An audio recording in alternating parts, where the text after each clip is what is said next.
now call the August 27th, 2019 meeting of the Charlotte-Mecklenburg Board of Education to order. First order of business is the adoption of the agenda. I will now entertain a motion to adopt the agenda. So moved. Second. All in favor of this motion, let it be known by saying aye. Aye. Oppose? Madam Clerk, I think that is unanimous. Board members, I have a brief announcement that I need to share with you all that came from our North Carolina School Board Association. And it talks about a vacancy on the North Carolina State Board, the North Carolina School Board Association Board of Directors for our region, which is Region 6. They are seeking nominations for these positions, and the term of service is for 2 years. Members are eligible to serve for 2 terms, so you can serve for 4 years total. The board meets in November at the state conference and in March, June, and September in Raleigh. So in November is when you will be voted on by the general body to be on this board of directors. Each board member typically serves on 2 committees that ordinarily meet once or twice each year. Other meetings are scheduled as needed. Now, the important thing about this is that if you decide to seek this nomination, you must attend the board of directors meetings, you must attend the committee meetings, and individuals selected for the board must be able to attend these regularly scheduled meetings. So, if you are interested in this, I have the nomination form. I can get duplicates if there's more than one person, but please know that you have to do an essay, and you will be voted on at the November meeting in Greensboro, the state meeting. Well, that essay takes me out of it. Well, I'm sorry if the essay takes you out. I stopped doing that in college. I'm not doing that anymore. I think they only asked for so many words, 300 words. So it's not bad. That makes it even harder. All right. So if you're interested, just see me after the meeting. We now move to our consent items. Is there a motion that the board approves the consent items? So moved. Second? Okay, before we move to a vote, does any board member wish to pull any part of this item for individual consideration? Seeing no one, all in favor of the motion, let it be known by saying aye. Aye. Oppose? Okay, Madam Clerk, I think that was unanimous.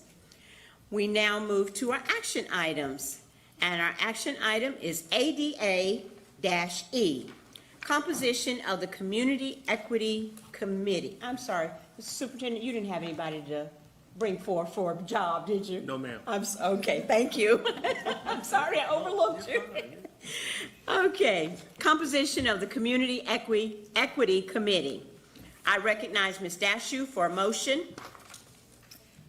Thank you, Madam Chair. Members of the board, we have here before us tonight the proposed changes to Exhibit ADA-E. This exhibit was originally passed by the board at our May 14th meeting. Tonight's recommended changes are an effort to clarify how the board will accept nominations and appoint members to the Equity Committee. The process outlined tonight calls for a ballot-style election process, which will allow for all nominees to be considered by the full board. If passed, the nomination process would open immediately.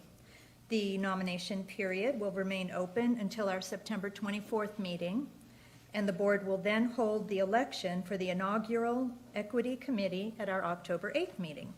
Therefore, Madam Chair, I move to approve the changes of Exhibit ADA-E as presented to us tonight, including renaming the exhibit to Policy ADAA. Is there a second? Second. Okay. All in favor of this motion? Let it be known by a show of hands. I want to. Oh, I'm sorry. I'm sorry, before we vote. Discussion and debate. Or are you bringing forth something else, Mr. Strain? No, I'd like to discuss this first. Okay, all right. Mr. Strain? Or I can talk. Okay. Do you want to go good. first? Yeah. So I do appreciate that we have got, we're trying to find a unique way to make sure that we get our folks appointed to this committee. I've watched a little buzz over a couple SLTs lately where people were very concerned about who was nominated and who got put on the committee because it was done on a ballot. They weren't sure whose names really got on the ballot. There was a lot of concerns, and I know each of us on this board have heard the word lack of transparency about a time or two, 100,000 since we've been on the board. So the transparency issue of a secret ballot, or not a Is there a secret ballot, the secret ballot's ballot? not secret, all the names would be public, but then we mark them ourselves, we're not voting in public. We're elected to vote in public and just to take the hits for what we do, and I cannot support something if we're not gonna vote in public. And as painful as I feel that, and I did not support this, the way that this committee was formulated, for this main reason, and I said it that night. The only way to do this fairly is either to have each board member just kind of start going around the table and nominate somebody, and we vote those volunteers to serve on this committee up or down, which would really be, per Robert's Rules of Order, the most appropriate way to do it. So that means members of our community that put themselves out there to do this work, we would put their name out there and we would have to, as a board, vote them up or down. Or we look for some other way to submit names that I think one of my fellow board members might suggest. But I think doing it on a ballot without each of our votes being public is not transparent, and I cannot support doing it that way. Okay? It's not transparent. I mean, you're marking a ballot. It's not transparent. I don't see, I don't. What part of your motion addresses how the vote will be held? Does any of it address Yeah, that? there's nothing in here about, it says a ballot-style election process. I don't see anything about transparency or secret, I don't see anything about secrecy in there. I think Vote you're, by that's circling names on the, it says, have I missed something? Yeah, it might, that's possible. All board members will vote by circling names of nominees on the ballot they wish to be elected. You can only vote. Is that on page 2? Yep. Ms. Cheek? Those ballots are public after we vote, so those ballots will be public. I think we should do it in a microphone out loud. I understand what you're saying, Ms. Sawyer, but I disagree. I think we should vote out loud per Robert's Rules of Order, each individual person up or down, publicly. Okay. Anyone else? Okay, Ms. Byers Bailey? My issues with this don't have anything to do with the process, but they are the last bullet point where we are, Which page? Please reference the page page. 2, I'm sorry, Okay. page 2, line 21, where we are establishing and inaugurating a board, a committee that has no guidelines. I've been told that the policy itself is the guidelines and the marching orders for this committee, but we've always said that our policy are the guardrails, and that the regulations establish what is going to actually occur. And this policy has no regulations. This is just an exhibit on how to establish the committee. The committee has no marching orders. So that, in my opinion, and I've received emails from persons in the community asking, so if I'm on the committee, what do we do next? And in my opinion, we will be establishing a committee, getting them right to the edge of a cliff, and then they fall off with no instructions. And so I've been urging and requesting that we get some regulations for this policy, so that the committee would have some idea of what they're going to do. We may end up with 40 people on the committee, each one thinking, well, we should be doing this, and the other one saying, well, we're going to do that. They've got no unity of what their goal is, what their committee is designed to accomplish. Okay, I hear what you're saying, Ms. Byers Bailey, but when we voted on this, you voted with the group Yes, I to did. go on and That's that. go with this, and that was one of the concerns that was being raised at that time. So now, you I'm saying. okay, you've come Well. full yeah. 360. No, I came back. still fully agree that we should establish a committee. I expected some regulations to come. Oh, okay. forth. All right. Ms. Sawyer?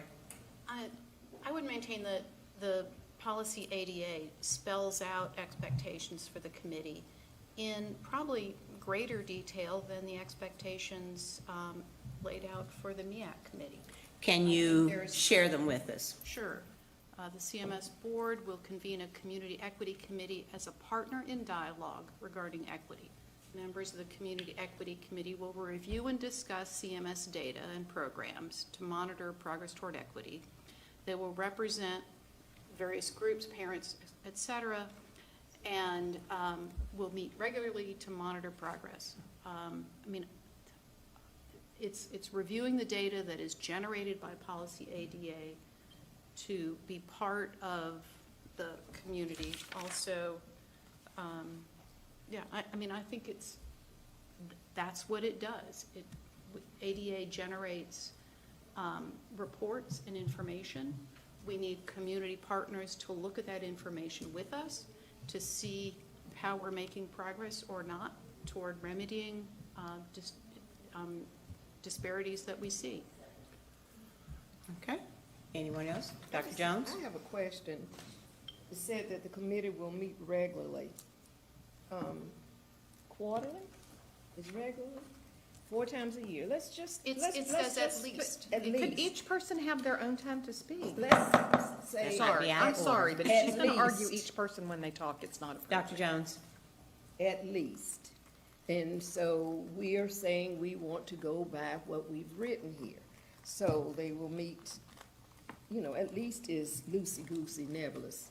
Let's say 4 times. You got all these people meeting, they don't know each other, everybody's coming in with their equity biggie agenda. You got to know each other, you got to get somebody to lead the group.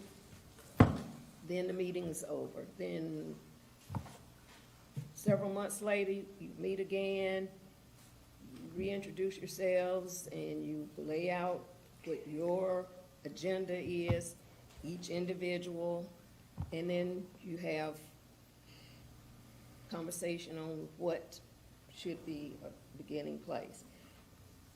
Or are we talking about trying to be congruent with the actionable areas and assigning, everything is just loosey-goosey, and quarterly is not regular, and staggering on and off. It's just a feel-good. But like my older daughter told me in her wise way, she said, Mom, if it makes them feel good, it's not hurting. If they want to just meet, then fine. So I'm just saying that as it is constituted now, it is a lot, saying nothing to me, but it is what it is, and Mr. Strain is next. We had talked about something that might make him. He said he was next. Dr. Jones, let me remind everyone That you are the chair. that the dark writing that was on this sheet, yes, I am the chair for a little while longer. The dark writing that is on the sheet came out of policy I know committee, and it came before the full board on a vote of 5 to 4. Okay, all right. Mr. Strain, Madam Chair. Actually, it didn't come out of the policy committee. It was introduced here at the dais. That's right. And approved 5-4. okay. So, It didn't come out of It policy. did. it did not, that's what I said. Okay, guys, So the- let's go. So the concern that I have, along with sharing the concerns about the objectives of the committee to drive actionable change. With regards to this committee, there are still conversations as to whether this is primarily information delivery and dissemination to the public, or whether it is an external advisory committee in order to advise us on equity issues. I think that's still an open question that's being debated pretty widely in the community. That being said, what's before us today is not so much that, but how to constitute the committee. So I've served on this board for nearly 2 years, and every committee that I have had appointments to have been just that, appointments, whether it's the Bond Oversight Committee, whether it's the Arts and Sciences Council seats. All of those, we have seats that we appoint individuals in the community to represent us and our constituents that we serve. This is different. What's being put forward here is that there's nominations that go in that we vote on. So I'm glad that Ms. Cheek mentioned SLTs, because I just voted on one yesterday. It was SLT nominations, and there wasn't any information provided. There was a list of names, of which I knew some in my school, in my community, in the school in which my kids attend, and others that I didn't know. We can have backgrounds and all that sort of stuff, but that flies in the face of, and is certainly contradictory to how we constitute our other committees. The way that we constitute our other committees is by appointing individuals. And so I think that in the spirit of how we constitute our other committees, we should appoint individuals to this committee rather than having all of these submissions and then a ballot, secret or not, or any of that. Why aren't we appointing representatives? So there's 9 of us. Our policy says up to 40 representatives. Let's start with 2 apiece. And we actually appoint, each of us appoint 2 individuals. We can discuss with those 2 individuals. One of those can be for a 1-year term, the other can be for a 2-year term, and in the future, everything's for a 2-year term. That creates the staggered nature. Each of us has 2 seats, and we constitute a committee. That doesn't answer all the outstanding questions in terms of the action and objective of the committee that I think still stands. I think there are some questions around that need to be answered. But in terms of constituting this committee, why don't we do it the same way as we do all of our other positions, where we set up representation, whether it be on things like the Bond Oversight Committee or on the Arts and Sciences Council. So from that perspective, I've looked at it, and I would like to offer an alternate motion that we use that process in order to constitute the committee, and each of us actually appoints 2 individuals, one for a 1-year term, one for a 2-year term, and all subsequent nominations or appointments would be for a 2-year term. Okay, and I guess you've spoken to, do you have a second for your motion? Second. And I guess you've just finished speaking to it, correct? Yep. So, Could I add a friendly amendment? Just a thought. Would Just a you- moment. Ms. well, Battle before we, just want to clarify, so, Mr. Strain, you're right in that board members have the right to nominate. You still vote as a board, generally it's consent agenda, but you still generally vote. So you don't technically have the right to just appoint committees, but just wanted to make sure your motion was reflective of what you wanted to do. But you have that process in place where each board member has the right to nominate a particular member or set of members, and then the rest of the board votes on Okay, that, thank generally you. as part of consent agenda. Okay. Ms. Ellis Stewart and then Ms. Cheek. Point of clarity, before we vote on Mr. Strain's substitute amendment, can those individuals who haven't spoken to the original motion make their points, or do we need to go directly to voting and discussion on his motion? Yes, since the substitute amendment has been made, that has to take precedence now. Okay, on that and then one. we can't. And then if the substitute motion passes, it goes to be the main motion, and you can have debate and discussion on that. If it fails, then you go back to the original motion. There's no Mr. pause Ballard, button? did I hear you suggest to Mr. Strain that instead of him saying the word appoint in his motion, that he used the term nominate? No, well, I just wanted to clarify to make sure that I Yes, sir. understood what Yeah. Mr. Strain Okay. wanted to do, so. So, that is Mr. Strain, motion. how do you want to, So it would be nominate and present to the board, For full board. right, for full board approval. So each individual member would have 2 seats that they would submit nominations for full board approval. okay? And clerk, did you get that for full board approval? Okay.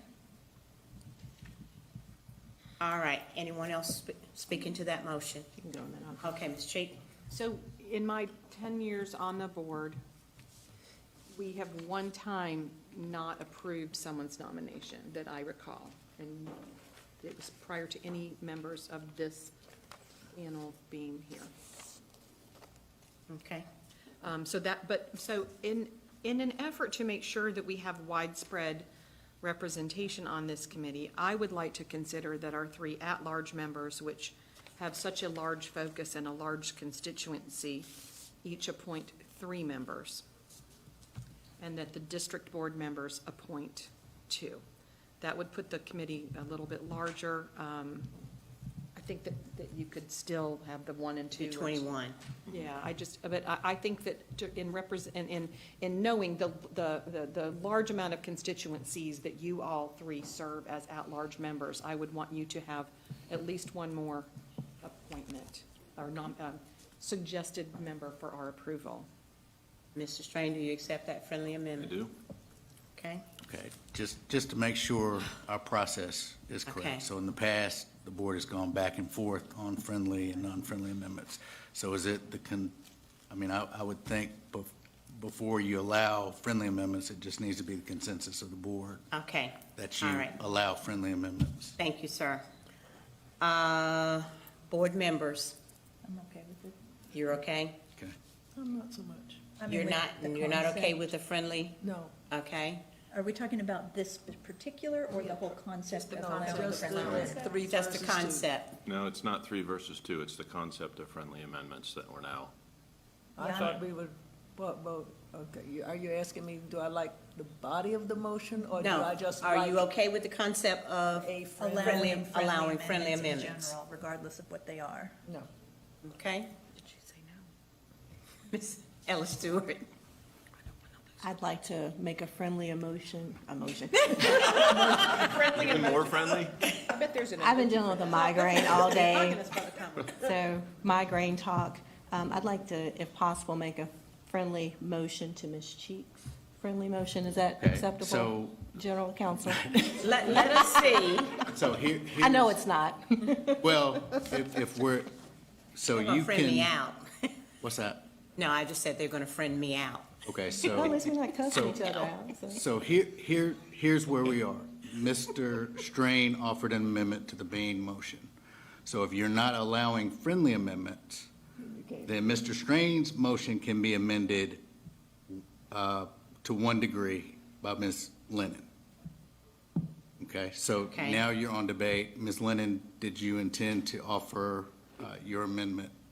Since we're not doing friendly amendments now, do you intend to I amend want to Mr. hear what my Strain's? colleague across the aisle has to say, Ms. Ellis Stewart.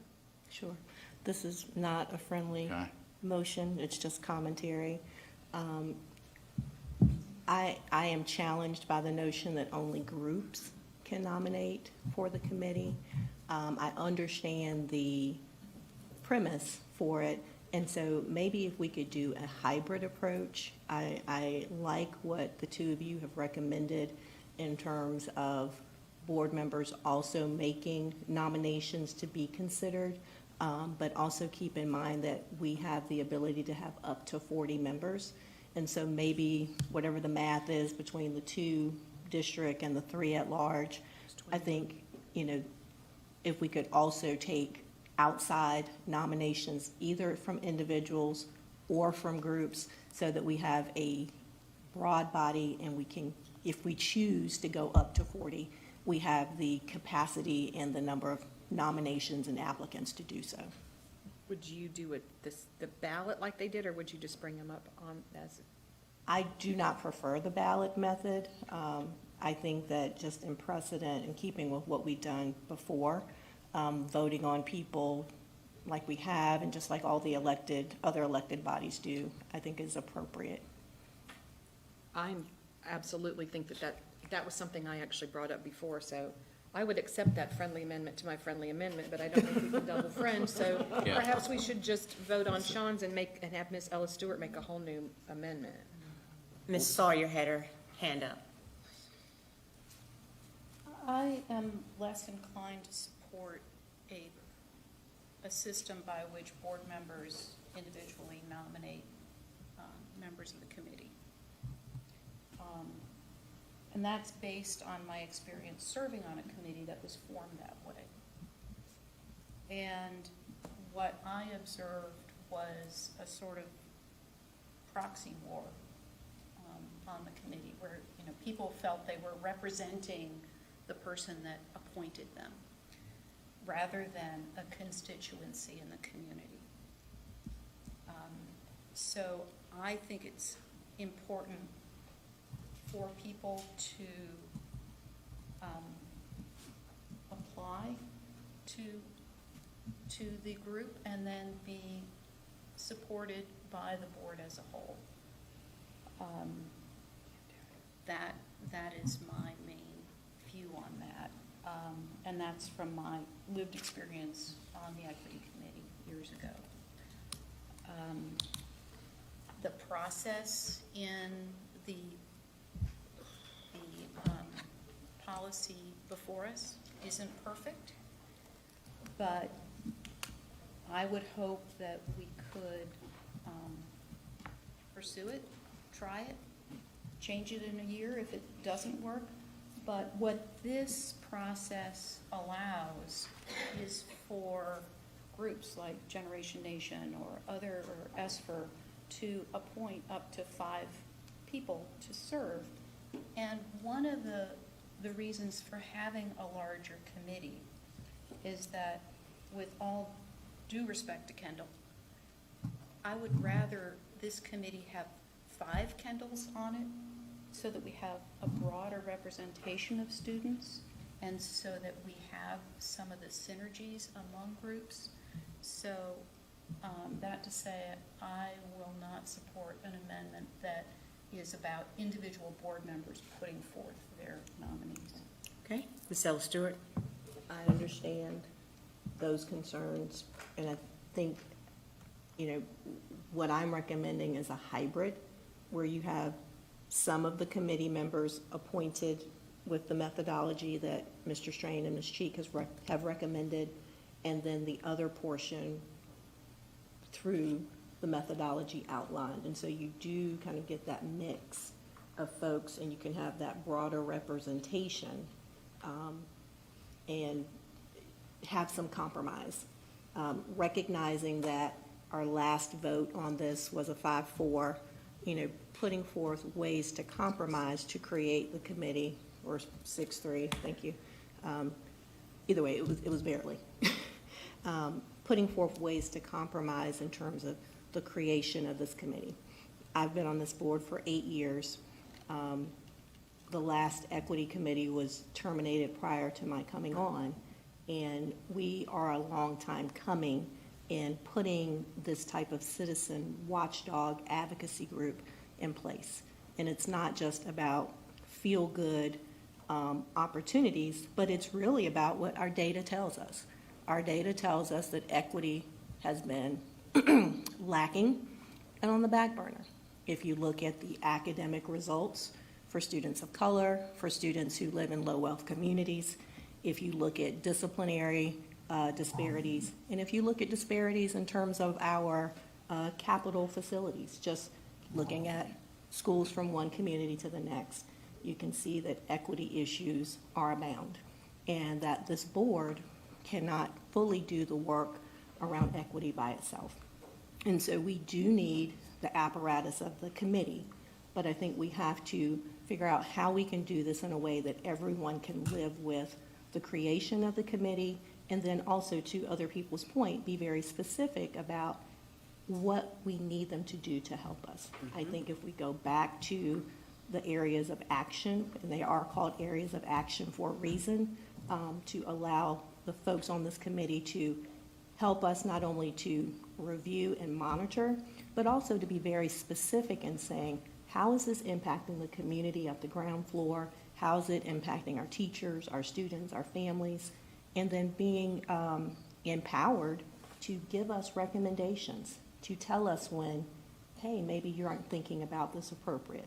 Now, of course, as the elected body, we have the onus to make the decisions around budget and policy and staffing and all of those other things that will impact it, but we need this group. And it would be shame on us if we can't compromise and work through the logistics to get it off the ground. Okay. Ms. Marshall? Could I get some clarification on what we are talking about with this substitute motion that keeps getting updated? Not to interrupt, Madam Chair, but can I propose, may I ask for some time for the board clerk and I to confer with Ms. Cheek and Ms. Ellis Stewart, just to make sure that the wording of the amendment we have Okay, actually please. Would love if you and I could come up Because with a compromise. I lost you. To me, super awesome. Okay, we need about 2 minutes or 3 minutes? 3 minutes would be great. All right. Gonna have about a 3-minute recess.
could get everyone to, especially board members, to return to their seats. Thank you. You're just as cooperative as my former fifth graders. All right. Ms. Ella Stewart, are we ready for the motion? Yes, Madam Chair, we are, but I have a question. Are we smarter than a fifth grader? Let's see. Don't answer that. Board member Jeopardy one.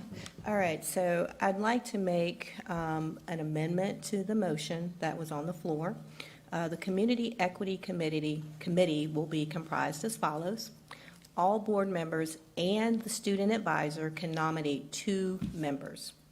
With these nominations, board-directed appointees would serve an odd number term. All other members would serve an even number term. Second point, individuals can self-nominate. Third point, groups can still nominate up to 5 individuals. Fourth point, the maximum membership of the committee remains at 40. One point that will be changed or recommended, the inaugural appointment and approval times as stated in the original motion stay the same, and just for clarity, what that is talking about is on page 2, line 17 through 21, so that we can get this process started and get people working and appointed. The other point that would change is that going forward, starting next year in 2020, the nominations, instead of starting it in the summer, when people are checked out, they're not thinking about school, they're on vacation, summer camp, that we would open the nominations next year at the second meeting in March, just to back it up. We would still give people roughly that 4 to 5 weeks to get their applications in, and then the nominations would close at the first meeting in May. We would vote on the second meeting in May, and that those terms would start still July 1 through June 30th. July 1, 2020. Yes, ma'am. You said Starting that year and then every year. okay, Except and this you one. vote on at the second meeting in May. Yes, ma'am. Okay.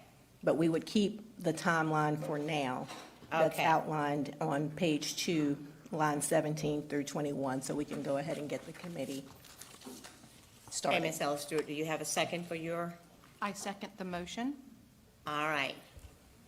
Sir? Prior to debate, I just want to make sure we're all on the same page in terms of process. So what Ms. Ella Stewart has proposed and Ms. Cheek has seconded is an amendment to Mr. Strain's amendment, Okay. okay? So, ma'am?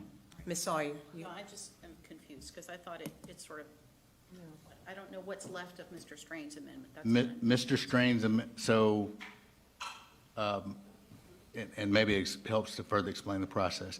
So now you will debate and discuss Ms. Ella Stewart's amendment. If that amendment passes, it replaces Mr. Strain's Strain. amendment. If it does not pass, you go back to Mr. Strain's amendment, and you will debate, discuss, and vote on that. Okay. And Okay. what remains of his original motion is that we will have board nominations. Each member would nominate 2, including the student. I know it was originally said 2 for district, 3 for at-large, but just to kind of keep composition, to kind of balance it out in terms of the proxy war, 20 people from elected board members and the student member, that's 20, and then the remaining 20 could either be self-nominations or group nominations, but all of the people, whether they're board or community, would need to do the paper application or whatever online application that we typically do, so you can see the same type of information for all of the people. Okay. Before we move to a vote, is there any discussion, debate, or questions? Okay. I think Kendall was first, Carol second, Ms. Marshall third, and Ms. Byers Bailey fourth. Okay, if the student representative gets to appoint people, to be on this committee, what kind of guidelines would there be, like age range and stuff? I was talking during the break, I thought that like 11th and 12th graders would be your best bet because they have their own modes of transportation normally, they'll be able to drive. So, you know, if we are meeting quarterly, that's 4 meetings, you know, and someone's mom can't take them to the meeting, then they just lost 2 meetings or a meeting or something like that. So I just wanted to know what would be like the limits on that, like how would it work, so that all high school members would have like the opportunity. Yeah, I think that's a good question, and I would default to kind of the same guidelines we have for your position. And hopefully that kind of works through some of that. And then we can also look at there other ways to support, if people need bus passes that maybe, you know, we could provide or whatever the case might be. That's Okay. Erica's opinion. Okay. Ms. Sawyer? I am comfortable with parts of this amendment. I would like to offer an additional amendment to this. Okay. I'm comfortable with the group nominations. I'm comfortable with the individual self-nomination process. I would like to offer an amendment that board members and student rep nominate 1 member rather than 2. Okay, Mr. Battle? So procedurally, you can't offer another amendment. You can amend a motion to the 3rd degree, which basically means you can have an amendment like Mr. Strain's and then amendment like Ms. Ellis-Stewart's on the floor at one time, but you can't further amend it while you have basically three 3 motions. separate Yeah. actions on the floor. Okay. In that case, I'm disappointed because I think that half the committee being board appointees is not a good balance. I understand the urge of board members to appoint their own folks. However, I think that should be limited to what would roughly be a quarter of the committee rather than half.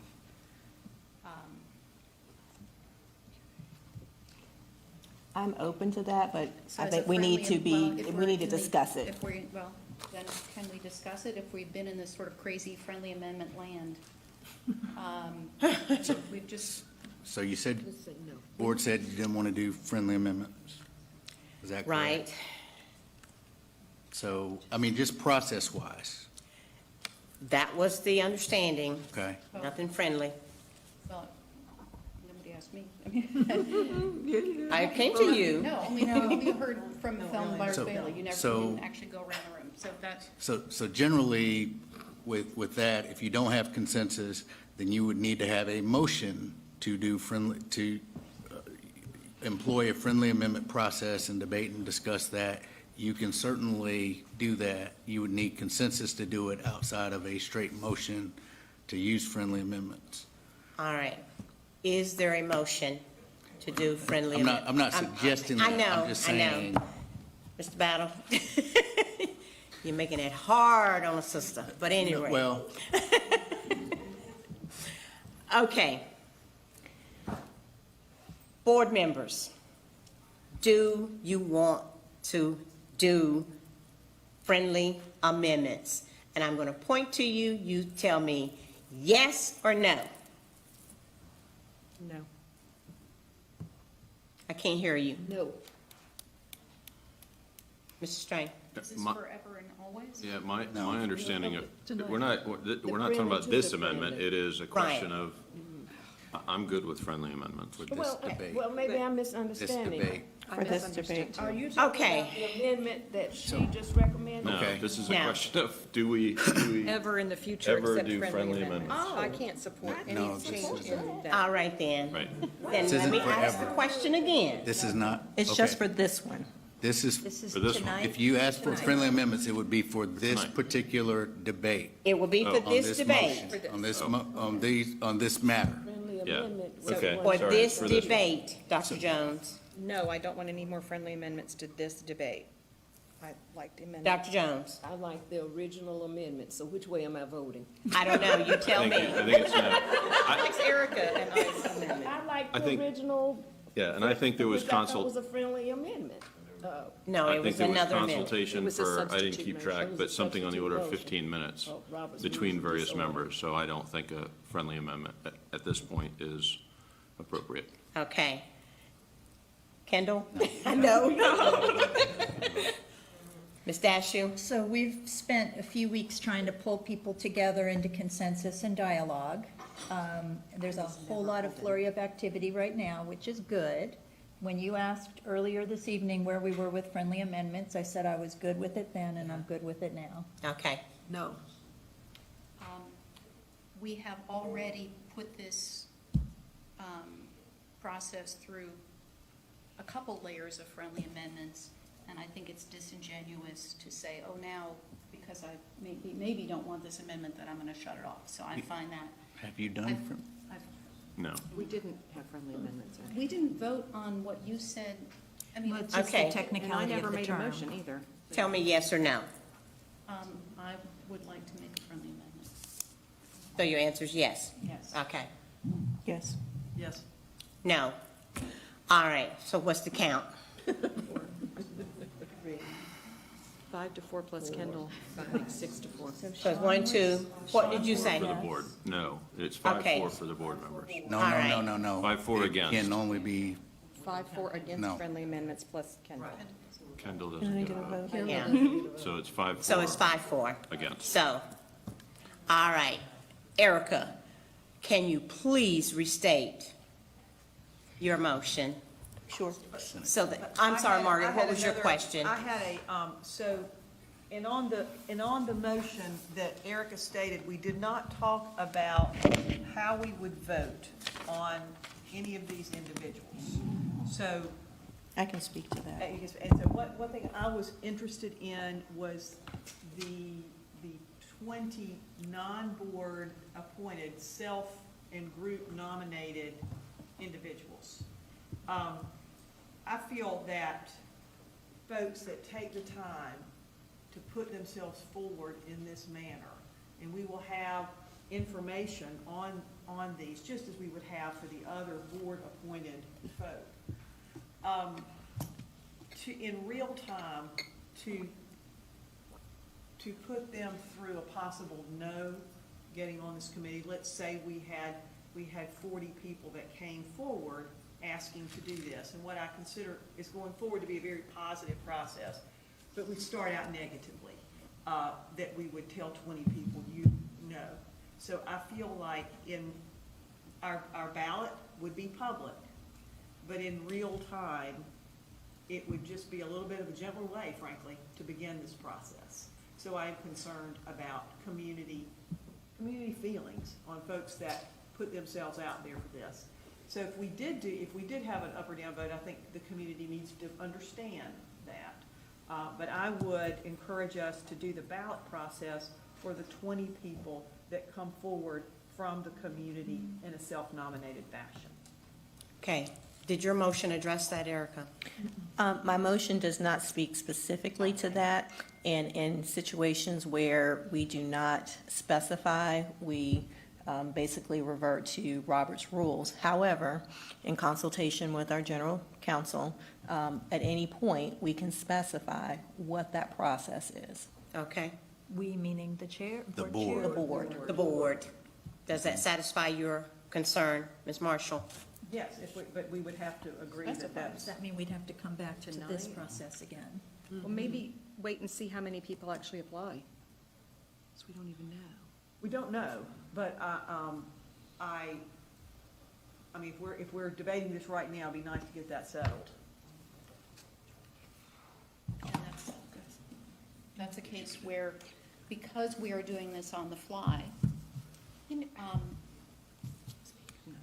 that we have not created a complete process here. While the process in the original motion wasn't perfect, it was a process. The Roberts Rules process would be, I think, pretty awkward, and I'm concerned that we're setting ourselves up for unintended consequences. Okay, so noted. Ms. Byers Bailey? I was trying to keep track of whose motion went, and I guess. Erica's going to read it Oh, again. no, I'm in terms of, there was Strain, and then there was Cheek, and then there was Erica No. And plus the original, and so that's a 4 count. So did you withdraw so- yours? I never actually made a motion, I made some suggestions. Okay, that's, okay, thank you, that's all I. Okay, did I see a hand over here? It was Ms. me. Cheek? So I get it, and I've heard that from a couple people at this dais, that we've had all these weeks to discuss it. I haven't had a single one of you call me to discuss this. I didn't have you call to discuss the original committee formulation. Not 1 minute, not 1 minute. I read your motion when you brought this committee to the dais. You've completely left some of us out of the discussion, so please stop that dialogue. I'm going to finish what I'm saying, so don't interrupt. So this, I received a phone call from someone today, to discuss this and my concerns. And everything I've said here at this table, I said to the person that called me to discuss it today. So I did not have weeks of ongoing dialogue about this. I was shut out of that ongoing dialogue. I have shared my concerns over time. I shared them in small group when it first came out a couple weeks ago. I made a similar suggestion to what Ms. Ellis Stewart and I came up with at that moment in small group. And no one has ever followed up with me, and no one has ever included me. So I am not going to sit here and say that we can't, in a workshop board meeting setting, that is why they're designed this way, to get actual work done in the public eye to do our job, versus these private little conversations amongst board members that have led us to this committee setup that is really very troublesome. And that's what I'm going to say. So I would like for us to just move forward, if we can vote on what's on the table, and we'll move on. I know that everybody's not happy with everything, but we were not all at the table to start with. Ms. Sawyer? I wouldn't normally respond. I You don't need to. perceived that Ms. Cheek is suggesting that I refuse to call her or contact her in that last statement. If, I did not say you refused, I just said there was none. That's Okay. different. well, at some point, if you would like, I would be happy to share the communications I received from Ms. Cheek that expressly forbid me from contacting her. So I just want to have that on the record, because if I'm going to be condemned for not reaching out, I'd be happy to share the documentation that has discouraged me from ever calling her. Okay, thank you. Dr. Jones? The bottom line is this. You said we have a process. We had a process. You upended the process. And that's why we are here now. Dr. Jones? Okay, you're talking about, Upending the process. She said there is a process. There was not a process. okay, It was something that was originated from one source and then pushed forward. okay, Ms. Marshall? I do want to note that we all got an email about policy AEAE. That's what I thought. August 22nd, Thursday night. Thursday night. So we've had this, but I agree, in workshop, we can do things. So I do want to say we have had this information at our fingertips, but I also agree in a workshop, we can make some things. So I do want to say that I believe that this information has been accessible to all of us for some number of days. Okay, Been complaining about it ever since. Kittle, and then Ms. Ellis Stewart. I just wanted to throw my 2 cents out there. Sure, toss your nipple in. I just believe we are here to come up with an equity committee to make schools more equitable. So if we could just stick to that part of it, because it's really important to me. I just think we just need to focus on that, because that's the problem, and that's why we're here, to make schools more equitable, not whether or not, Amen. whatever the problem is, because, to be honest, students don't care who called who or who did not call who. So I just did to the part, I just want to figure out the voting part, like how. Okay, So, yeah, if we could just go back to that. all right. Ms. Ellis Stewart, are you ready to read the motion? Or you got something else to say? Yeah, I had something to say. Oh, okay, I'm sorry. Ms. Sanders, you are definitely smarter than the 5th grader.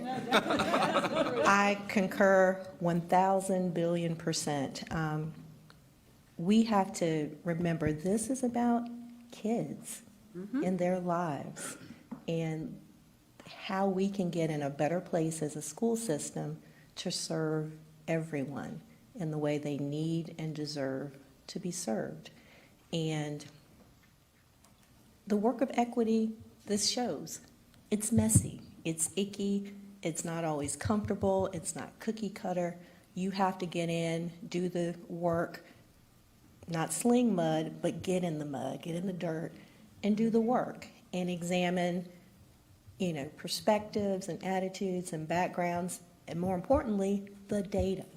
The data tells us we have to do this work and that we cannot do it in isolation. So we need this committee. And so, as you can see, there are lots of varying perspectives, but we as the adults who are benefiting and representing kids have to figure out how we can compromise to get this done. We have to do that. I will reread the motion, if I can get my phone open. All right. The Community Equity Committee will be comprised as follows, and there are 7 points. The first point, all board members and the student advisor can nominate 2 members. Part A of this, board-directed appointments serve odd number terms. All other members serve even number terms. Point 2, individuals can self-nominate. Number 3, groups can nominate up to 5 individuals. And again, groups are loosely defined.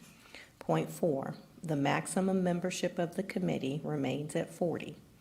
Point 5, the inaugural appointment and approval timeline, as stated in the original motion, remains. And just as a reminder, that's page 2 of the document from August 23rd, lines 17 and 21 through 21. Point 6, going forward, starting next year, the nomination process will open the second meeting in March, and it will go through the first meeting in May, and we will vote at the second meeting in May. And the 7th point is the terms will run July 1st through June 30th. Thank you. And Ms. Cheek was your second. Yes. All right. Is there any other discussion speaking to the motion? All right, Ms. Dashu? I also want to highlight what Kendall said. Kendall, I'm so glad you're here. I'm so glad you're here to get us grounded in what it's all about. And absolutely, this is messy, long-term, iterative work. And it's a messy process, and I'm okay with that. And just as the Student Advisory Committee has been iterative, after the first year of it, the students, I believe, went to Ernest Winston and said, you know what, we have some ideas on how this could flow better. And you were right, and we made it better. So I do see the potential to make this committee better after a year. I also think we are dealing with, part of why this is messy is because we're dealing with grown-up issues, and there are some grown-ups here who A, didn't want there to be a committee, or B, have hurt feelings over, the way this has landed, but thank you for bringing it back to the kids. And absolutely, it's messy work, and that's what we were elected to do, and I'm good with that. I'm Thank you. glad we're going to have a committee. Ms. Sawyer? I am glad that we are taking this step to form a committee. It has been a long time coming, and I want us to proceed, perfect or not, because I think the issues are too critical to delay, and significant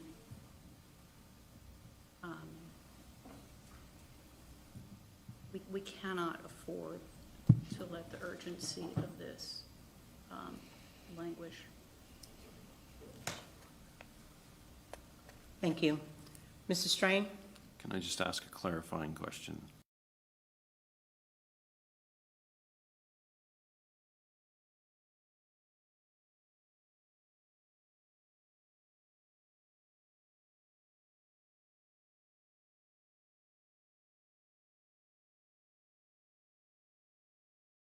which is, you said that the board appointed individuals, nominated individuals would serve odd number terms, and the others would serve even number terms. Can you explain to me what that means? Yeah, that means all the board people would be renominated next. Is that only for the first nomination then? So it's the first time they would serve a year? Is that what that means? Yeah. I just wonder if there's some clarifying language here, because I think what you're saying is for the 20 folks that are nominated, pretty much appointed by us, that those would be one-year terms, and then the others, up to 20 more, would serve two-year terms, but presumably then, after that, ours would serve two-year terms. Yeah, And I'm not sure that that's properly represented here. okay, we can clarify that. Can we clarify that? Because that would say that whoever gets renominated next year would be all new board appointees. Yeah, and that's fine, because you're gonna have New board at members. least New two board board members. members. That's fine, but it would also, as it stands, I think, would be still one-year terms, right? So for Unless we- perpetually, there'll be one-year terms? It's the stagger. 1 year to start, we probably just need to add the Yeah. word "to start" in the I'm not, and language. I'm not sure about the odd and even. Let's just say a year for the initial appointments, and any future appointments would be 2, and then any others up to 20 would always be 2, right? Can we Okay. clarify the language, Mr. Battle, for that? Or if not, let us know. I mean, that's- Sawyer. The goal is just to replicate the stagger that was built into the Yeah, I- official policy. Yeah, I agree, I was just trying to make sure I understood. yeah. Okay, Dr. Jones? I appreciate the clarity in the language, because that was. That was part your of the question. I had. Okay. And to address the fact that Ms. Dash, you made the comment, some did not want committees. I think we all 9 members wanted a committee, and that's been pretty much expressed, so I want that clarification out there to dismiss the notion of what you put out there, that some did not want a committee. Okay, so noted. Ms. Marshall? So the idea I proposed on the ballot for the 20 community nominated, that is not part of this motion, or, No. okay, that would, Unless it's voted down, and then you start again? Yeah, so that's part of Ms. Dashu's original motion. I didn't If have a, you- No. oh, yeah, this one. Yes. ADAE, Um, okay. It wasn't part, I think, well, I know it wasn't part of Ms. Ellis Stewart's motion, which is before you. So the general rule is, so Robert's Rules of Order is the default parliamentary procedure for you, but you have the ability as a board, by policy or by taking a specific action at a meeting, to specify a particular procedure for voting. So I think what Ms. Ellis Stewart talked about at some point earlier, was when you are in the process of voting, or before you get to that process, the board, if it didn't want to use Robert's Rules of Order, by which you would take each name and vote up or down, you could specify a particular process. so we to could vote. subsequently come back and do that. You could, yeah, without changing the policy or anything. Is there any more discussion, debate, questions? Seeing none.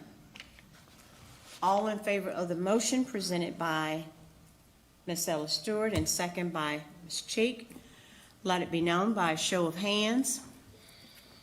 That is 1, 2, 3, 4, 5, 6, 7, 8, 9. All right. Opposed?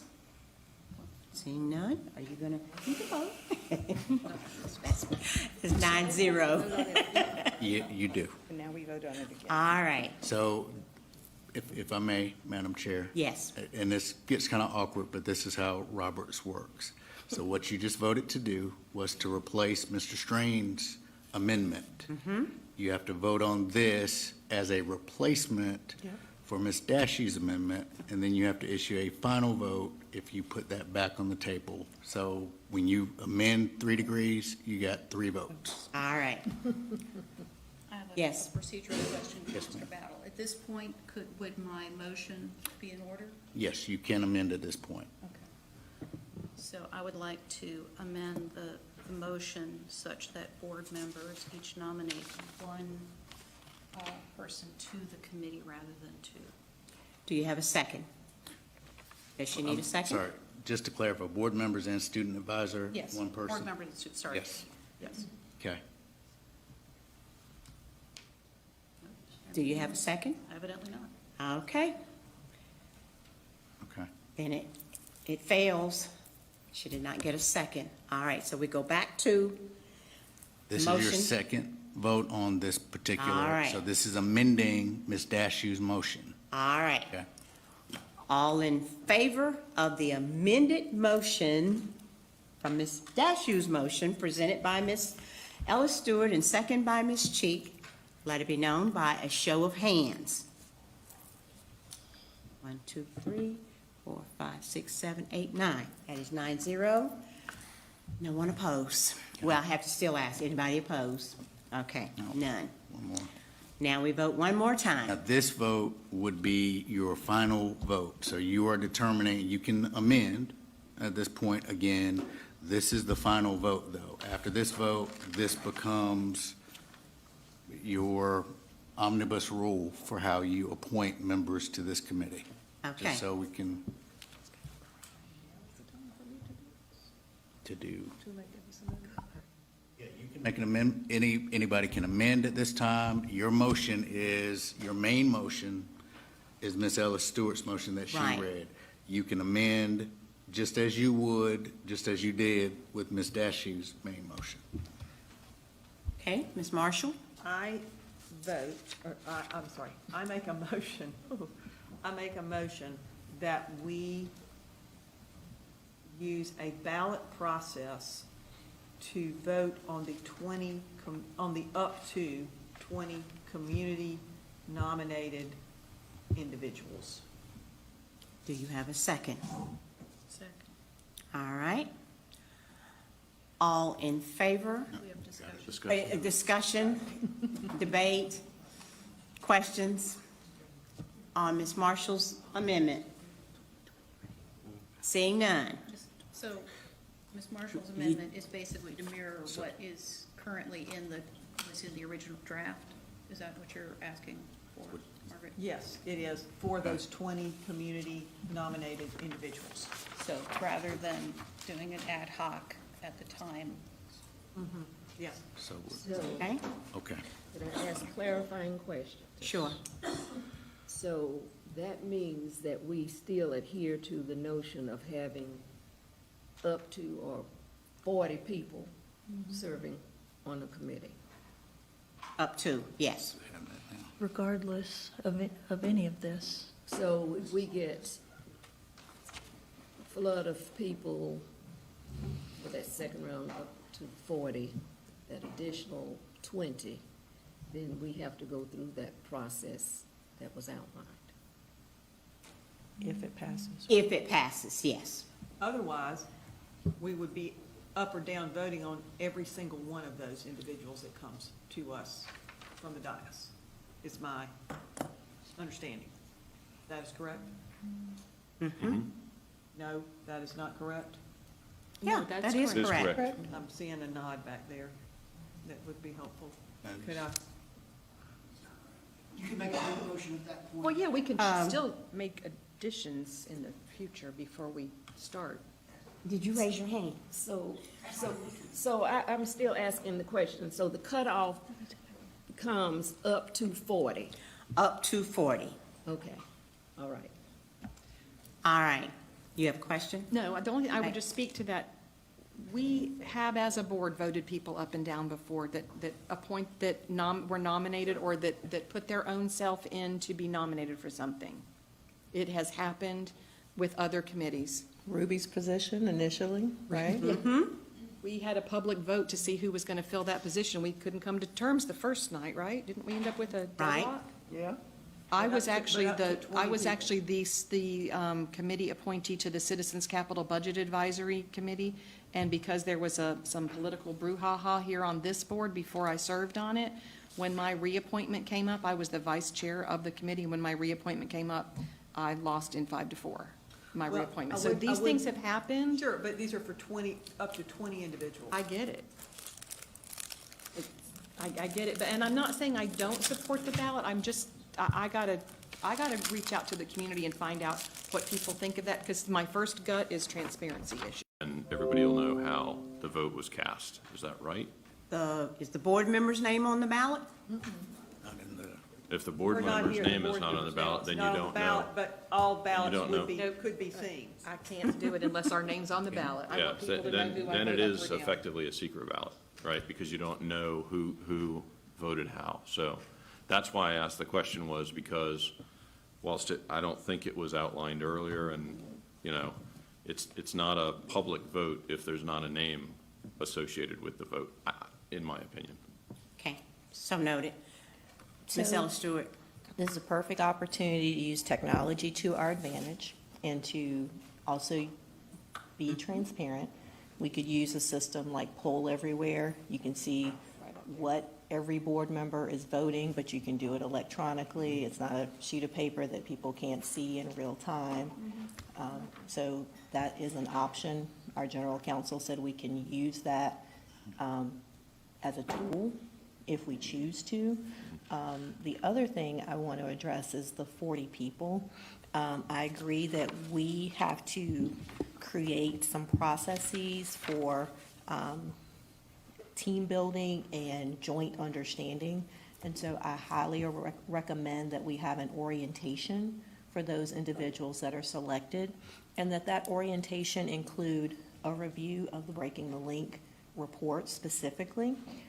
It might also include strongly encouraging people, and I know CMS has paid for people in the past to do the 2-day RMJJ process as kind of a baseline of information, so that, you know, we can allow people to kind of come in at the same place, or, you know, with some common expectations. We owe that to the folks who are serving. Okay. Going back to Ms. Marshall's motion, which was seconded by Ms. Sawyer. There's no other discussion? All in favor of Ms. Marshall's motion? Can she repeat it? Okay, I make a motion that the 20 community nominated appointee, or nominated members to this equity committee, be voted on through some sort of ballot process electronically, and that would be what? However, a So- ballot process. Just through a ballot Through a process. ballot process, through a ballot process. Okay, and it was seconded by Ms. Sawyer. All right, I'm sorry, Mr. Strain? are these votes going to be public or not? I mean, that's the thing. The ballot process, I mean, it's important, I think, to know whether the intention is. And I think we can. I think the votes need to be I think they public. do. I think they can be, yes. Right.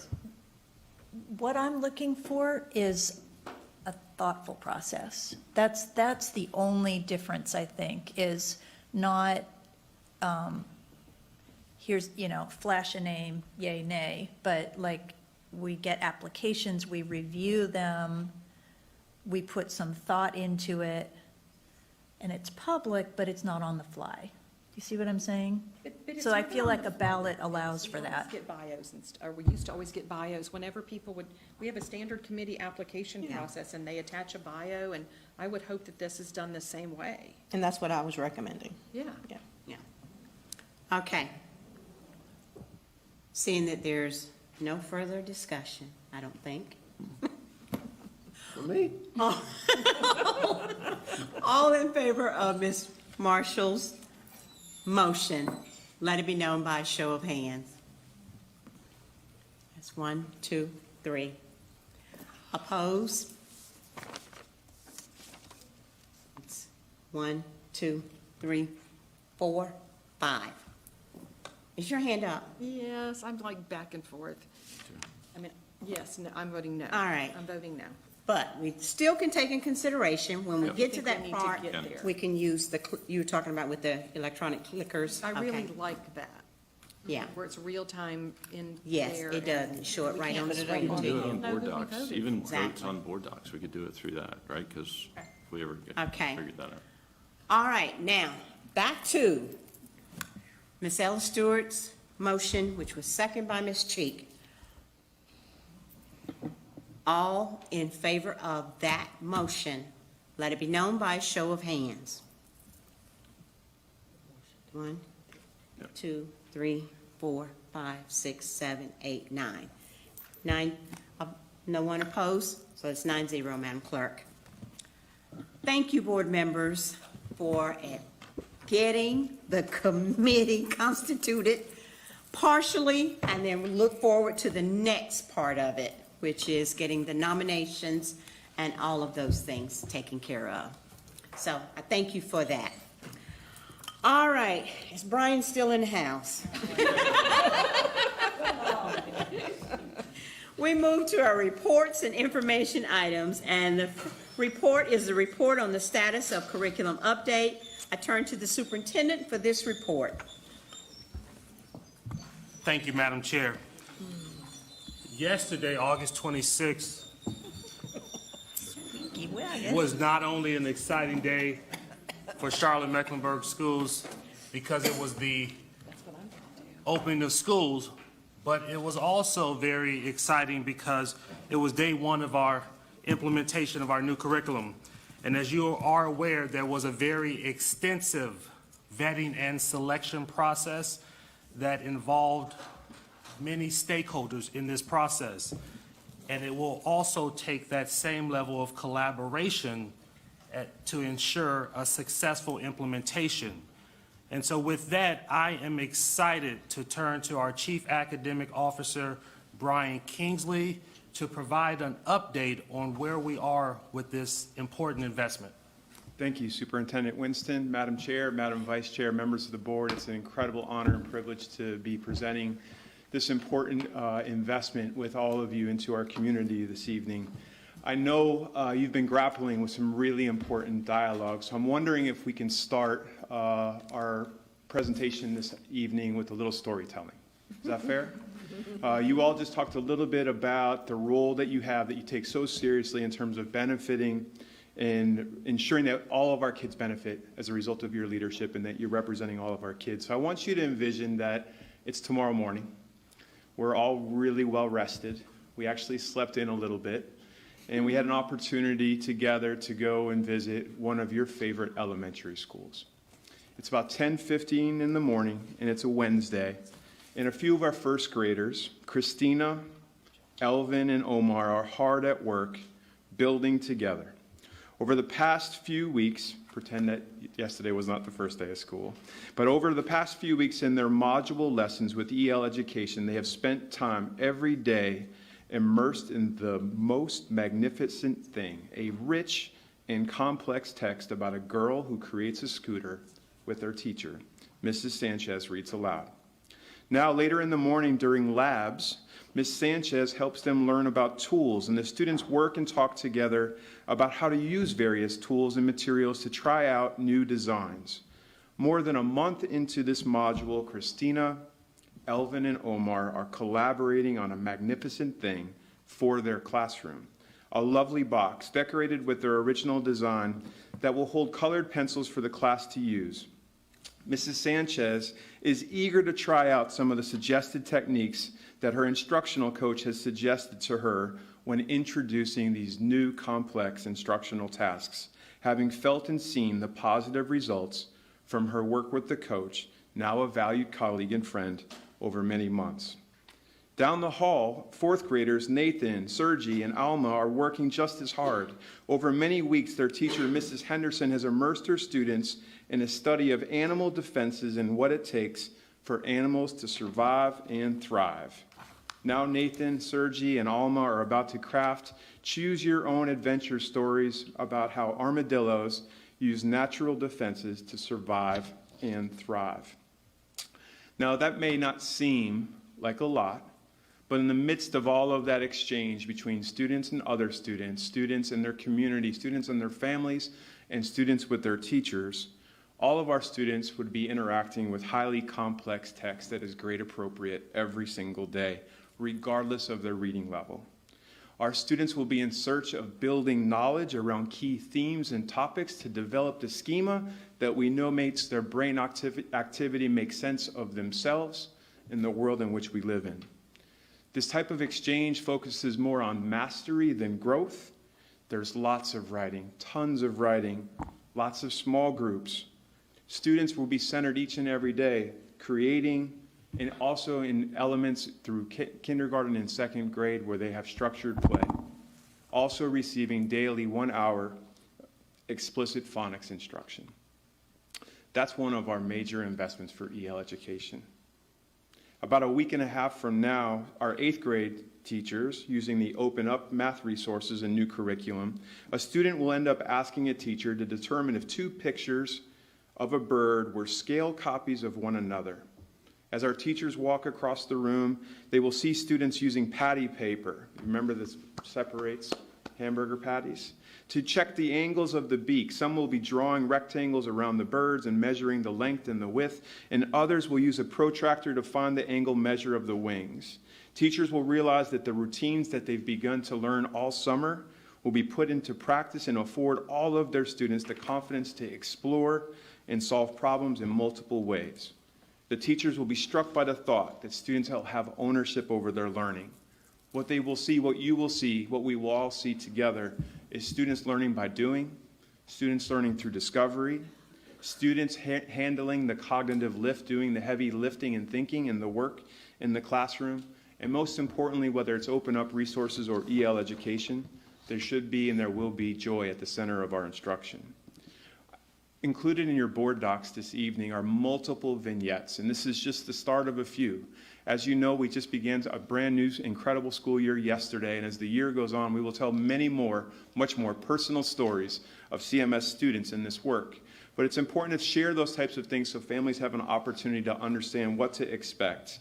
There are also other handouts that are available on board docs that I think is important to reference. Our work started here through the work of our strategic plan that clearly outlines the why behind the work of our district and what matters most.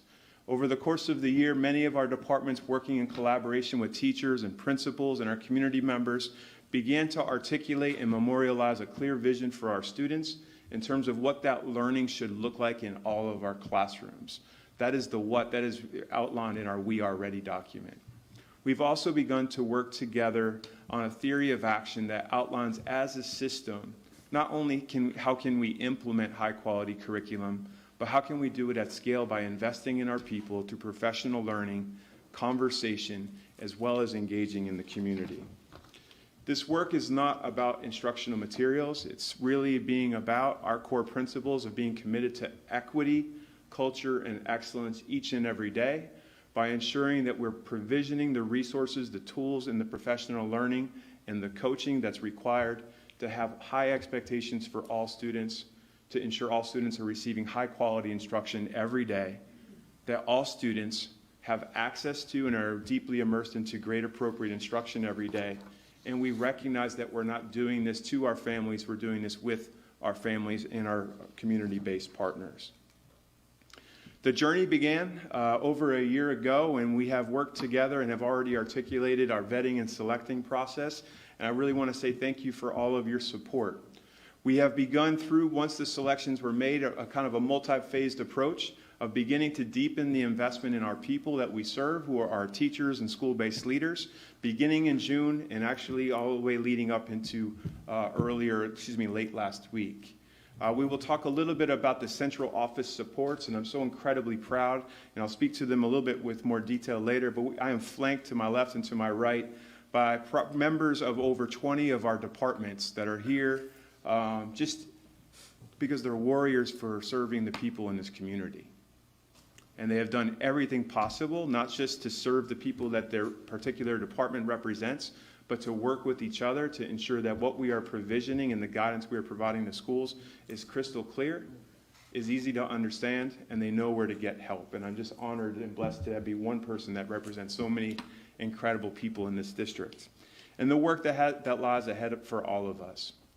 I'm excited to announce again that we have chosen to partner with EL Education as our English language arts provider for our elementary schools and middle schools, that we will be starting in the 2019-2020 school year with beginning that rollout across all of our schools in grades kindergarten through 3rd grade, as well as grade 6, whether you're in a middle school or a K-8 school.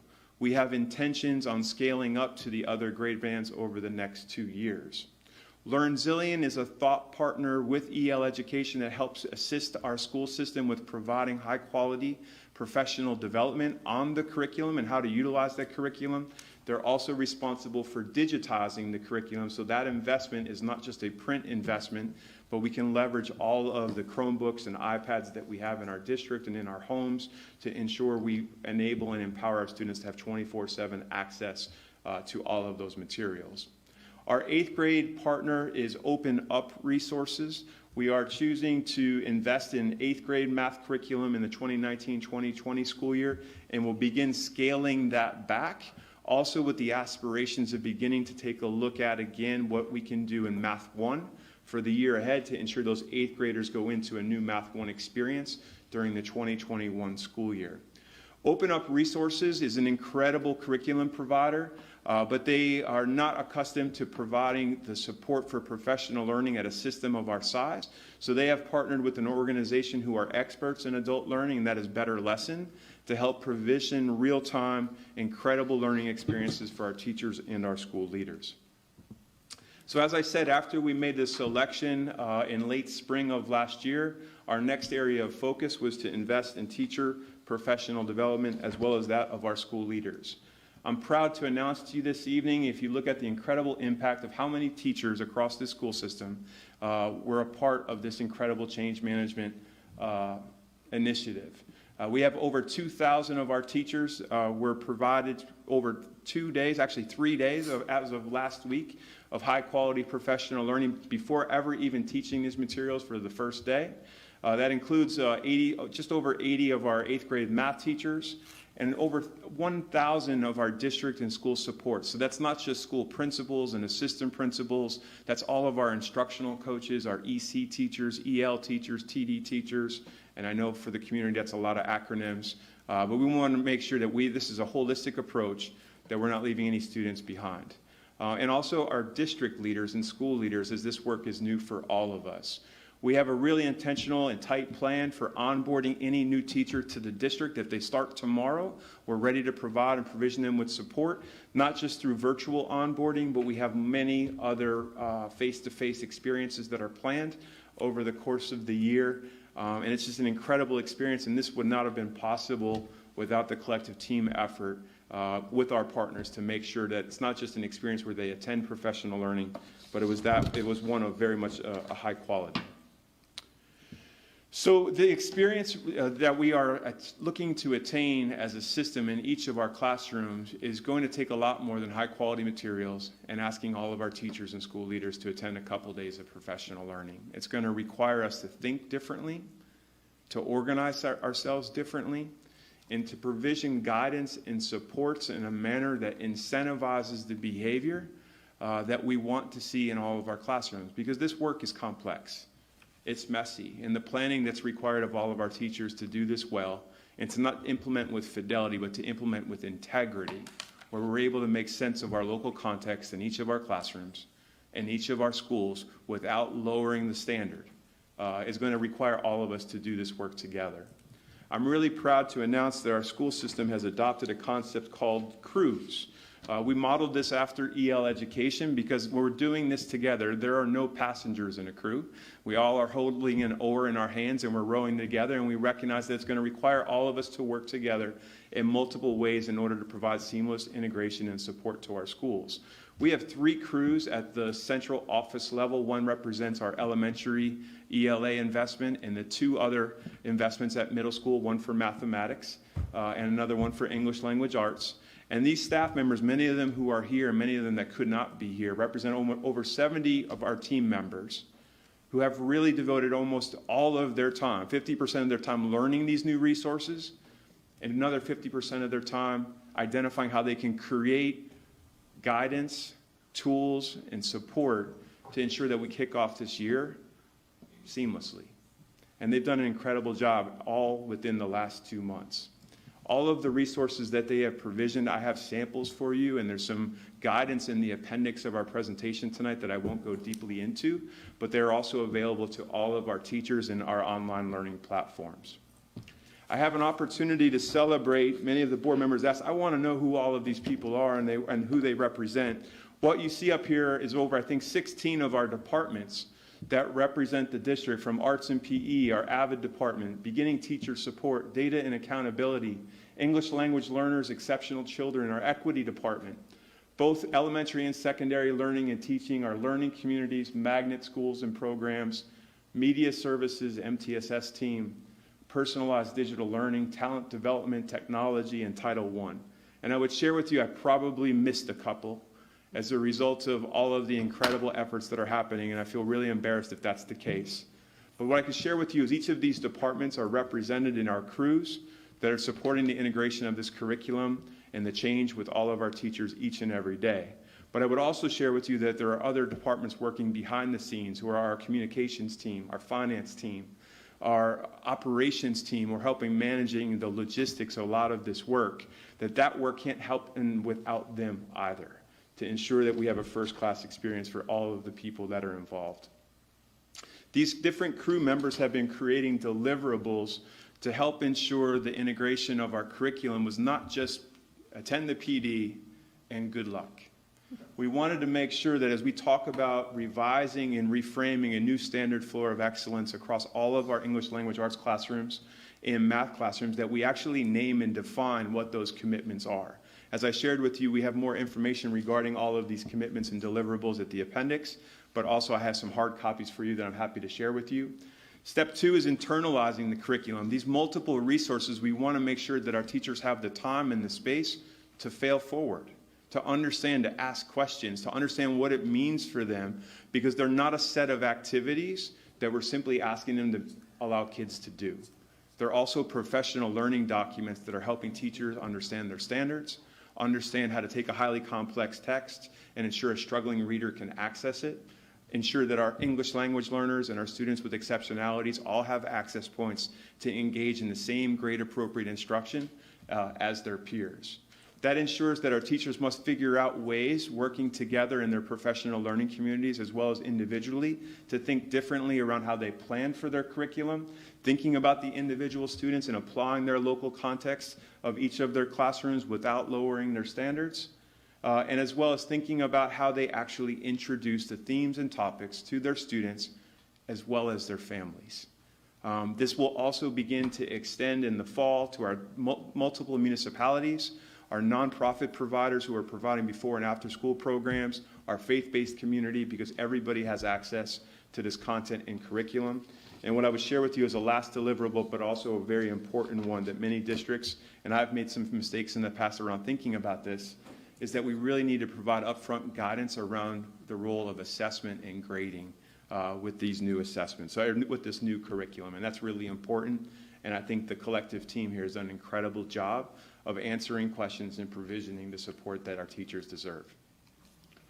So what I would share with you in closing here is that we are still in the process of receiving materials. We are one of the largest school systems in America. And as such, believe it or not, there has not been enough of the trade books that we've ordered in print to be able to get them all in time. But I am happy to share with you that after this Friday, all of our materials are scheduled to be in our schools. We did not want any deliveries on the first day of school. We had a lot of schools that received deliveries today, but all of the resources that they're dependent upon, we did not miss a beat of instruction, because this is a week for roles, responsibilities, processes, but most importantly, relationships. Getting a chance to know each other and the things that are required as a part of the curriculum to help make that come to life. All of our teachers and classrooms have that available to them digitally. As I shared with you, we have a lot of work that's still in front of us, but there's a lot to be proud of that's behind us. But it's really important that we continue to work together to have a strong communications plan. As things continue to evolve with the implementation, we want to make sure that we're continuing to be on top of it, not just from an informative perspective, but also take these opportunities as a means of celebrating the incredible work that will be happening across our district as a result of this implementation. We will be providing weekly, we already do this actually, weekly curriculum updates to all of our school-based leaders, monthly curriculum newsletters for our teachers and support staff, There will be ongoing face-to-face collaborative learning curriculum sessions with quarterly curriculum meetings that also will involve our teacher workdays, leadership, all of our adult learning opportunities we're taking advantage of to make connections and putting this content at the center of that learning experience. We will be providing coaching and observation, and not as a gotcha, but as an opportunity to encourage, to coach up, and be really specific about opportunities for growth through our schools. And today, if you had an opportunity to see on Twitter, our school system in partnership with the new Teacher Center was just awarded a $1 million grant opportunity with the Gates Foundation to help deepen our support through coaching, boots on the ground, for our middle school math adoption as a result of the incredible work and the effort and just the energy behind all of the different things that are happening in the school system right now. So that was just announced a little bit, maybe 2 hours ago. Well, 3 hours ago. So I want to close by saying this, that this work is not, again, about materials. It's not about professional learning. It's really about equity.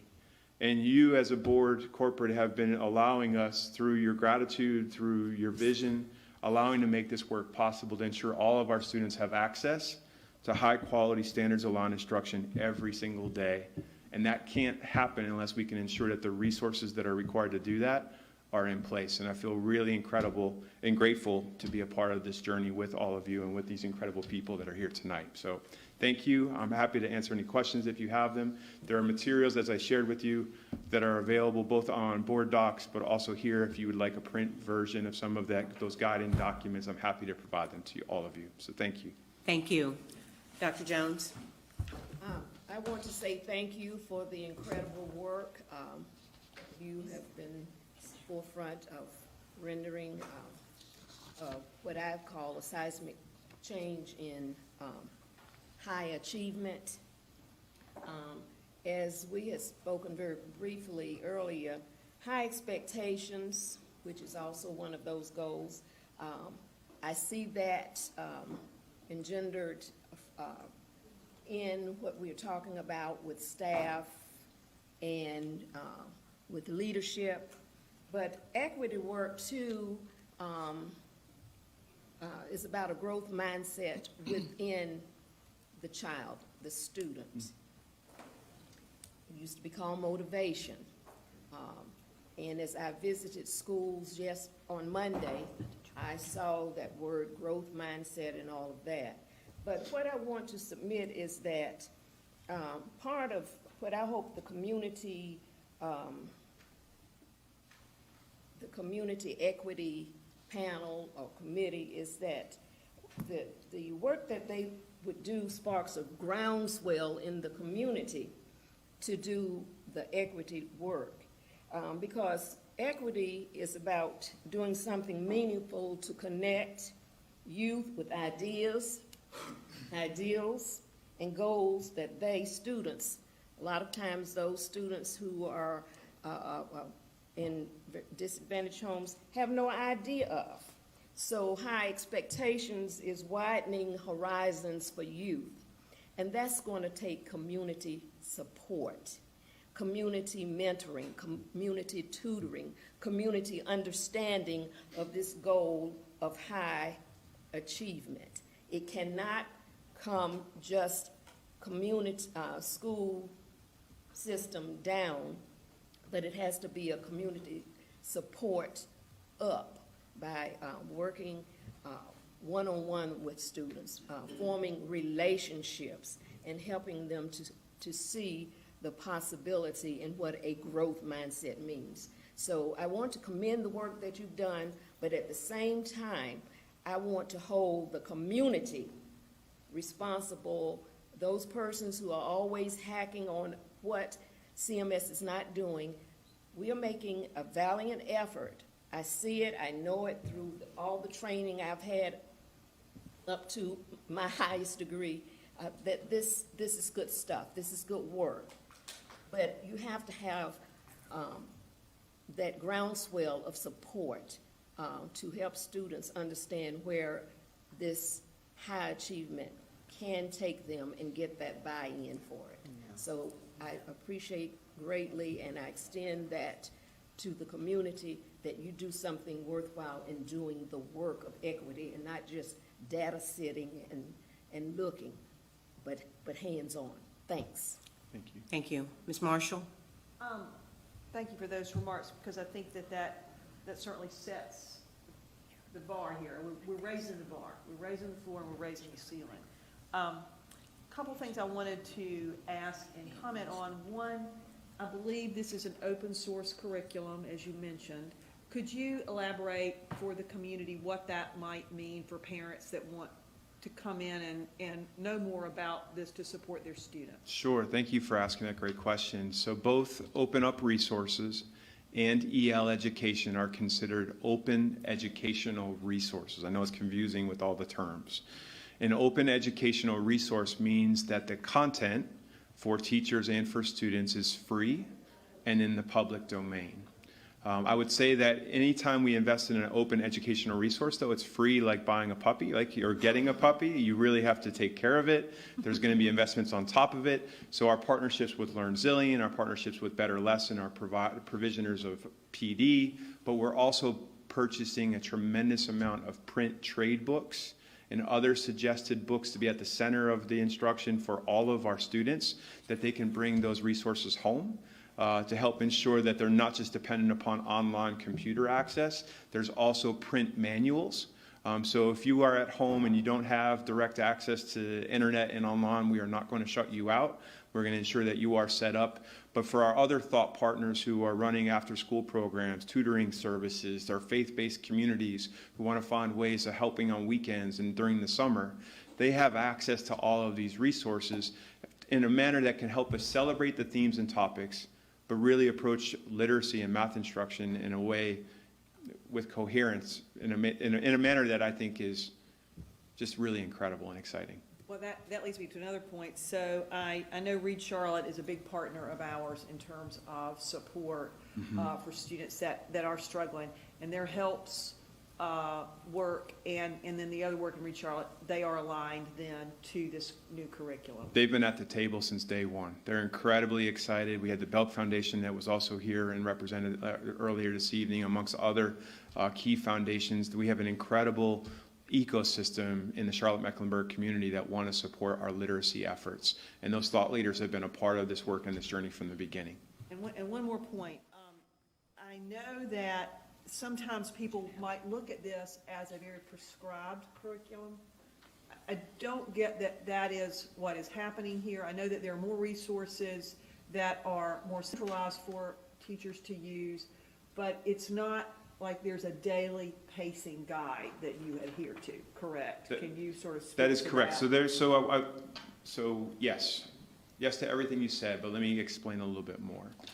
Will there be scope and sequences and guiding documents for teachers to begin to understand so we don't spend too much time on any one topic? Yes, that's very much there. There will be more materials. There's more information on board docs than we probably want to share with the community. And that sometimes when you are receiving it for the first time can feel overwhelming, can feel scripted. But we know teaching is an art. We want to respect the professionals that we have across all of our schools. But we do want to make sure that we're striking an incredible balance between making sense of the local context that's in their classroom with the students that we serve, but also recognize how to do that without lowering the expectations and the standard behind the actual curriculum itself. And that's why the professional development matters so much. And we've also asked our schools and our teachers to begin to adopt this curriculum before they begin adapting it wholeheartedly, so they can begin to understand the design methodologies behind all of it, and also give our children a chance of grappling with things that may be, really complex, and let's see if they rise to the occasion. The data that we have in our school system says that almost 80% of them do exactly what we ask them to do. This provides an opportunity to ask them to do grade appropriate things each and every day. Thank you. You're so welcome. Okay. Ms. Byers-Bailey? Thank you. I'm really excited about what you have proposed and what's going on in our schools.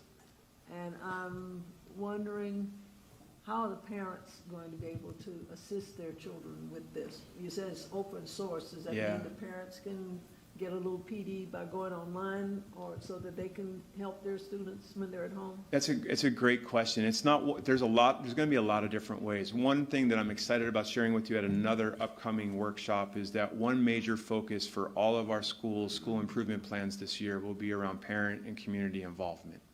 So as our schools continue to be invested in that space, we want to make sure through our communications that we're setting up our parents to be able to enable what I would say is the curriculum of the home, right? It's not just providing an update how Johnny or Susan is doing.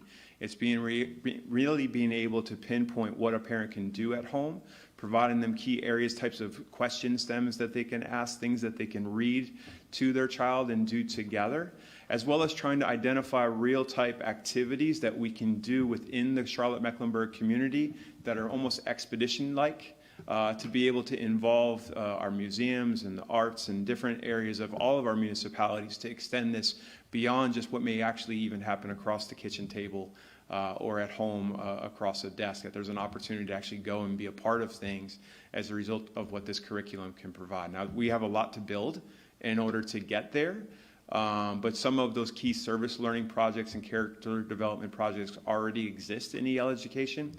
We're just going to be working together to identify what that can look like in Charlotte-Mecklenburg schools to bring a deeper sense of relevance to that. So there'll be lots of different things. And from the math perspective, I know I spoke a lot there about ELA, really being able to simplify the math topics in layman's terms to begin to help understanding of how to best support kids at home. There's guiding documents for parents in every one of our units for our middle school math for them to be able to have as extensions and support in our classrooms or at their homes. Thank you. You're so welcome. Ms. Dashew? First, I want to acknowledge how hard you and your team have worked to get us this far and how collaborative you've been in the process. It's just to even choose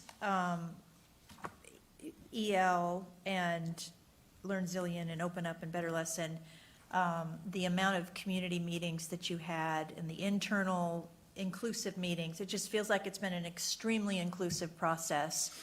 And when you talk about the rich ecosystem of partnerships that we have here in Charlotte-Mecklenburg, I'm just so glad that you're tapping into that, and that sometimes is a lot more work on the front end that yields a much better result for our kids. So first, I want to acknowledge that, and thank you for that, you and your team. And I also want to acknowledge that this is a shift for us, and so it's going to continue to be hard work for our schools and for our teachers. And so I just want us as a board and us as a community, the type of community that tunes into school board meetings and watches us online, to be prepared to support our teachers through this extra load that we're carrying, that we're picking up right now. It's going to mean such a big difference for our kids. I'm really excited about the potential for what we're going to see in our schools with this. And it will be hard. It will be hard work. And so we all need to lift up our teachers and support our teachers while we do this. Thank you. Appreciate that. Anyone else? Ms. Sawyer? Thank you for all the work you've done on this, and thank you for painting a picture of what the actual activities are like. I sat in on part of the professional development for EL education with kindergarten and second grade, and was impressed by the agency that students have in their learning. And I think that's really important, and that's a shift from in many classrooms. There are some teachers who've always done that, and this just provides support. And but I think it's a big change in many classrooms, but it's a needed change. And thank you for doing this. And I think it's going to take a while, and some teachers are going to need more support than others. And I think your notion of coaching rather than gotchas is going to be really important to build trust, that, it's not going to be someone walking in with a checklist and saying, oops, you didn't do that. That's right. So I appreciate that. And I appreciate that change is hard, and it's going to be a struggle for teachers. And we support that struggle, and struggle is productive. Thank you. I'm so glad you experienced that. Thank you. Dr. Jones? Okay. Go on. I'll do it at the end. I just wanted to say how exciting this is going to be in connection with the experience that I had visiting schools on Monday. At Druid Hills, I met two little second grade boys, black boys, and in conversation, one said to me that he was interested in dinosaurs. I said, "Oh, archaeology," and he looked at me and he said, "No, paleontology." Oh! And he went on to tell me about paleontology. And then the other one, not to be outdone, said, "And I'm about astronauts, and I will be an astronaut." And then he went on to tell me about that as well. So high achievement, high expectation goals, they're going places, it's already in the atmosphere, and students are ready to absorb all of it. I just feel real positive that way. Thank you. Thank you. Mr. Strange, did I see your hand up? No, okay, thank you. Thank you, sir, and thank you for your staff being out here. It's not just my staff, it's multiple members of Mr. Winston's cabinet. Okay. Opportunity to work across the Well, I just saw all the nods going on when you were talking, so that, I don't know if they were trying to look good for you or they were trying to look good for Mr. Winston, but they were nodding. I'll say that much. All right. I will now entertain a motion that the board go into closed session for the purpose of discussing certain personnel matters. This motion will be made pursuant to sections 143-318.11A6 of the North Carolina General Statutes. Is there such a motion? So moved. Second. All right, we are going into closed session, board members. Thank you all for coming out for the meeting.